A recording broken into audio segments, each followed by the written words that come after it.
Cérémonie de montée des couleurs à l'occasion du 72e anniversaire de l'Union africaine. C'est le Premier ministre, le général de division Abdoulaye Maïga qui préside la cérémonie. Les détails à suivre en début d'édition. Le président de la transition, le général d'armée Assimi Goïta, a reçu en audience ce vendredi 23 mai les ministres des Affaires étrangères de l'Alliance des États du Sahel, AIS. Les détails à suivre également au cours de cette édition. C'était là les titres. Bonjour, bonsoir mesdames et messieurs, selon l'endroit où vous êtes, content pour moi de vous retrouver. Bienvenue à cette session d'information. Nous sommes lundi 26 mai 2025, comme nous l'avons annoncé dans les sommaires. Le président de la transition, le général d'armée Assimi Goïta, a reçu en audience ce vendredi 23 mai 2025 les ministres des Affaires étrangères de l'Alliance des États du Sahel, AIS, dans un contexte marqué par l'ouverture officielle du dialogue avec la communauté économique des États de l'Afrique de l'Ouest, CEDEAO. Suivons l'élément pour plus de précision.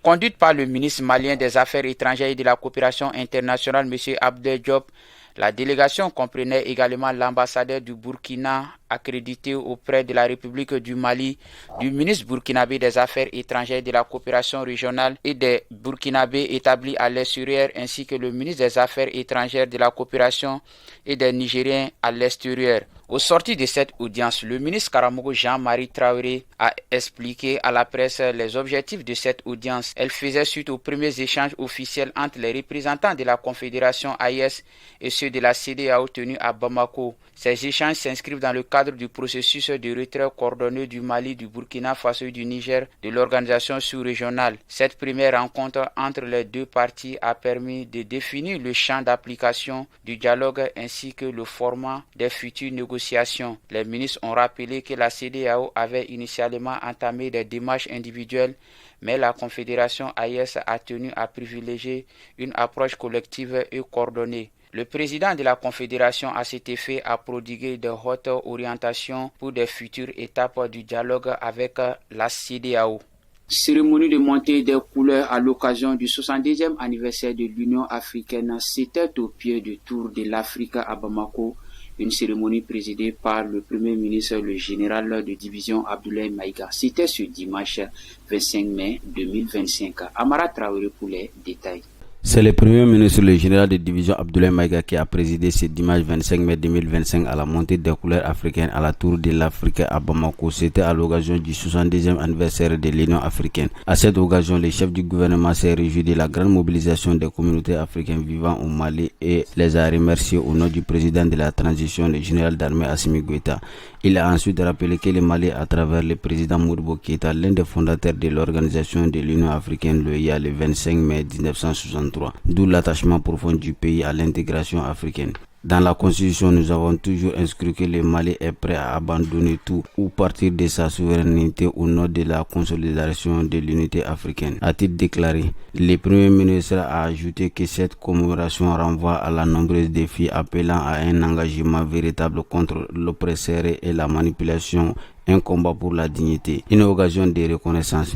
Sur le thème général de ce 72e anniversaire de l'Union africaine, il a rappelé que face à une menace toujours présente du néocolonialisme, les pères fondateurs de la Confédération des États du Sahel, AES, réclament une réparation. Ce combat est porté par les peuples eux-mêmes unis au sein de la Confédération, déterminée à mettre fin à l'exploitation et à reconquérir leur souveraineté. Sur tout autre plan, nous partons dans la capitale de l'Or Blanc, le commissariat de police de Koutiala, sous la direction du commissaire divisionnaire de police, M. Fousseni Diakté, et de son adjoint commissaire de police, Atayer Ag Amedi, a démantelé un réseau spécialisé dans le vol d'aliments pour bétail. L'opération menée par la brigade de recherche le 20 mai 2025 dernier a permis l'interpellation de 3 individus en flagrant délit de vol dans le quartier Médina Kouroua. Suivons l'élément pour plus de précision. C'est au cours d'une patrouille que les forces de l'ordre ont découvert une dizaine de sacs d'aliments pour bétail entreposés dans une maison inachevée. Soupçonnant une activité illégale, les agents ont sombrement surveillé les lieux. Leurs vigilances ont été récompensées lorsqu'ils ont surpris 3 hommes en train de charger des sacs dans un tricycle. Conduits au poste, les suspects identifiés par des initiales MD 45 ans, MB 23 ans, BK, 31 ans, ont déclaré avoir dérobé des sacs dans un magasin du quartier Saint-Sina. Leur mode d'opération consistait à forcer l'entrée des magasins pour y dérober les marchandises. La même source indique qu'au total, les suspects ont reconnu avoir volé 391 sacs d'aliments pour bétail et 113 bidons d'huile de 20 litres. Les 3 individus interpellés ont été placés sous mandat de dépôt par la justice et les investigations se poursuivent. Cette opération illustre l'engagement sans faille des forces de sécurité dans la lutte contre la criminalité, conformément aux directives du directeur général de la police nationale, le contrôleur général de police Youssouf Kone et avec le soutien du ministre de la Sécurité et de la Protection civile. Le chargé de Koutiala a salué ces hommes et a appelé la population à renforcer sa collaboration avec les forces de l'ordre en signalant tout comportement suspect.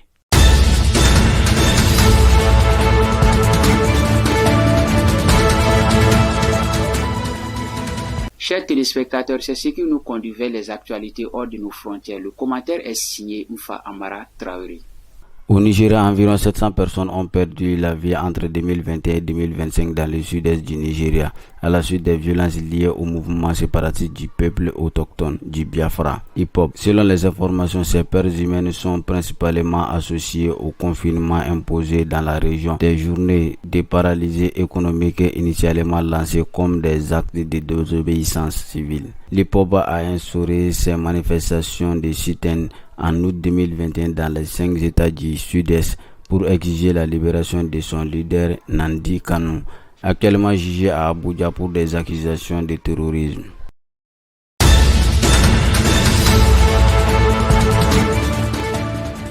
La 30e édition du Tour cycliste international du Togo s'est achevée ce samedi 24 mai 2025, marquée par une performance sans faille de l'équipe malienne, solidaire et très efficace selon la Fédération togolaise de cyclisme. Après 9 étapes courues en 1300 km de compétition, Sidiki Diarra du Mali s'est emparé du maillot jaune des champions et récompensant une prestation collective remarquable de l'équipe malienne.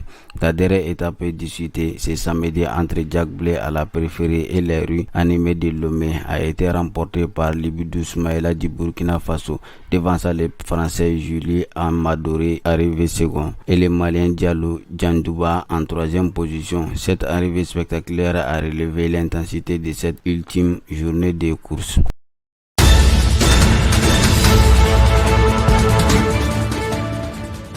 Ouganda a suspendu toute coopération militaire et de défense avec l'Allemagne.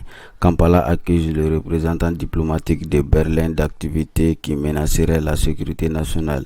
Il s'agit d'une annonce inattendue et spectaculaire faite dimanche par l'armée ougandaise, marquant une forte escalade des tensions entre les pays d'Afrique de l'Est et ses partenaires européens. Berlin fournit depuis longtemps un soutien logistique et technique à l'armée ougandaise.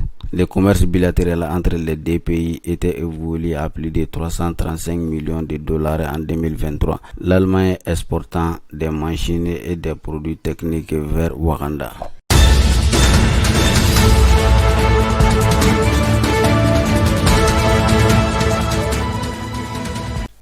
Avant de clôturer cette session d'information, nous vous annonçons cette page noire. Nouhoum Sissé Dibanyango, artiste comédien connu pour sa contribution remarquable à la scène culturelle malienne, est décédé ce samedi 24 mai 2025 à l'hôpital du Mali des suites d'une maladie. Ses obsèques ont eu lieu hier dimanche 25 mai 2025 à son domicile à Kalabankoro. Que son âme repose en paix. Ainsi s'achève cette session d'information. Content pour moi de l'avoir présenté. Bonne suite de programme sur Kene TV, vous qui nous suivez à ATT Brou, à Keletigla, à Médine, à Mangouani, à Amdalaï, partout à Sikasso et au Mali. Qu'Allah bénisse le Mali.